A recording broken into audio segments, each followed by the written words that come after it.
तो कुछ मित्रों ने मुझे कहा कि कुछ अपने जीवन से कुछ इंस्पायरिंग अनुभव। तो एक और अनुभव मुझे याद आ रहा है, ये है राम गांधी जी का। बहुत कम लोगों ने उनका नाम सुना होगा शायद। गांधी जी के ग्रैंडसन राम गांधी अभी होंगे मेरे ख्याल से।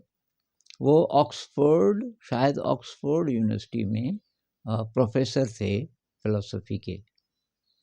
तो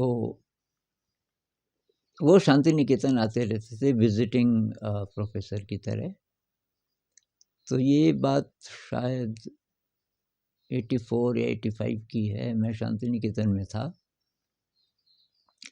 और ये अरविंद घोष जी के बारे में कोई बातचीत हो रही थी।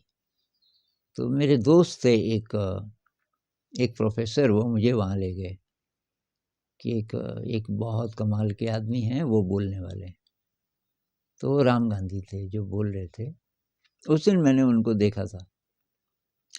उसके बाद आते जाते मैं देखता रहता था कि सुबह सुबह एक आदमी घूमने जाता है, वही राम गांधी जी। तो नंगे पैर और पजामा भी उनका ज़रा छोटा, मतलब घुटने से थोड़ा ही नीचे तक, और मतलब बहुत सिंपल, बहुत साधारण, लगता ही नहीं था कि ये आदमी पढ़ा लिखा भी होगा। तो उनके प्रति बहुत ज़्यादा श्रद्धा मेरे मन में थी और ये इच्छा थी कि कभी इनसे थोड़ा आमना सामना हो, थोड़ा सही सही तो कैसे हो। तो एक दिन मेरे पास एक साइकिल थी, किसी ने मुझे साइकिल दी, तो मैं उससे थोड़ा शांति निकेतन के बाहर जो गांव है, मतलब घूम घाम के आता था। और उस दिन मैंने देखा कि रास्ते के पास ही एक बिल्डिंग है, उसके बरामदे में वही बैठे हैं, राम गांधी जी बैठे हैं। और अकेले थे। बस अचानक मैंने फैसला लिया कि देखी जाएगी, मैं इनको मिलने जाता हूँ। तो मैं अंदर चला गया, साइकिल से उतरा, नमस्ते की। तो उन्होंने भी आराम से एक और कुर्सी खाली थी कि बैठिए। हिंदी आती थी उनको, बहुत अच्छी हिंदी भी आती थी, और मेरे ख्याल से बंगला तो आती होगी क्योंकि वहाँ आते रहते थे। इंग्लिश उनकी कमाल की थी, कमाल की। तो बैठ गया मैं। तो फिर कहने लगे आप कहाँ से? तो वैसे तो मैं हरियाणा से आया था पढ़ाई करके, तो उत्तराखंड तब था नहीं उस ज़माने में।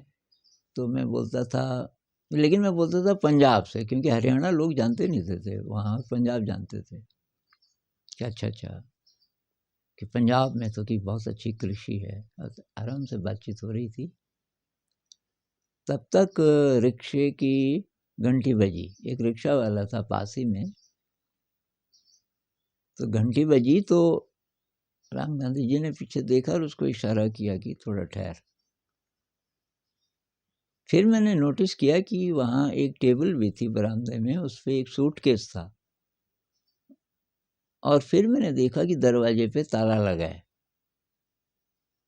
और तब मुझे बात समझ आ गई कि शायद ये कहीं जाने वाले तो नहीं है। तो मैंने उनको पूछा, और ऊपर एक घड़ी थी दीवार पे। तो मैं तो टाइम तो मैं भूल गया, पर आप मान लीजिए कि उसमें 11:30 बजे थे। और मैंने उनको कहा, मैंने कहा आपको कहीं जाना है क्या? कि हाँ, बोलपुर से ना वो ट्रेन पकड़नी है, 12 बजे शायद की ट्रेन चलेगी वहाँ से। अब यहाँ से वहाँ जाने में 20-25 मिनट तो लग जाते थे। मतलब अगर वो नहीं बोलते तो उस दिन वो ट्रेन छूट जाती उनकी, क्योंकि मुझे तो पता ही नहीं चल रहा था। और वो मेरे ख्याल से मुझे बोलने वाले थे ही नहीं कि भाई साहब देखिए मुझे देर हो रही है, कभी फिर आना। कुछ नहीं बोले, और वो ट्रेन मिस करने वाले थे। फिर मैंने कहा फिर तो आपको चलना चाहिए, ये तो 11:30 बज गए। तो तब कि अच्छा कि हाँ कि, और फिर तो मैंने कहा अच्छा नमस्कार, मैं चलता हूँ। तो ये एक मेरे जैसे बिल्कुल साधारण आदमी के लिए, क्योंकि मुझे तो वहाँ कोई नहीं जानता था, जान नहीं पहचान नहीं, कोई ऐसे ही चला जाए बिना अपॉइंटमेंट लिए, और उसके लिए ये आदमी ट्रेन मिस करने वाले थे, राम गांधी जी। तो मैं बहुत प्रभावित हुआ, मैंने कहा यार ये कमाल के इंसान है। तो ये एक अनुभव था जो मैं आपके साथ शेयर करना चाहता था।